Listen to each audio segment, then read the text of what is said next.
واحد من الشيبان قعدت زوجته معه 40 سنة. بعد 40 سنة مرضت، ودوها المستشفى وتعبت وتوفت الله يرحمها. الشايب صار طفشان لأنه فقد فقيدة، امرأة عظيمة كانت تعينه على طاعة الله وكانت تملى يومه وليلته. المهم الشايب صار كل يوم يتفرج للأخبار، مرة على الجزيرة مرة على العربية، وطفشان. الدلة يجلس عليها لوحده. من أول كان إيش؟ كان الجو حقه معه.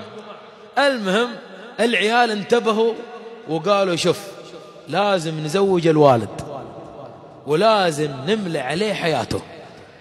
المهم جو لوالدهم شاوروه، قال والله يا عيالي وين بلقى مثل أمكم؟ الأولات ما هم مثل التاليات، الأولات حريم. والله أن أمكم إذا جاء الضيف عندي في ساعتين تجهز ذبيحتين، بنات اليوم تقعد راقدة من الفجر إلى قبل العصر، وإذا قامت سوت حبة اندومي وتونة وقامت تتغدى. حريم أول حريم، وأنا شايب ماني فاضي للهمبرجر والاندومي والكلام الفاضي. العيال مرة لحوا على أبوهم لين زوجوه. يوم زوجوه الشايب أخذ العروسة وطلع وين؟ طلع فندق. بعد أسبوع الشباب يتصلون على أبوهم، أسبوع كامل والشايب مقفل الجوال.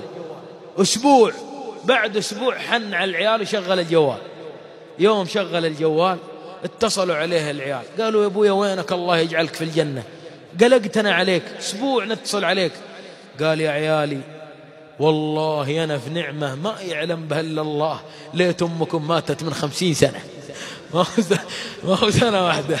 فالزواج لا جاء وجاء طاريه، يفرح الشباب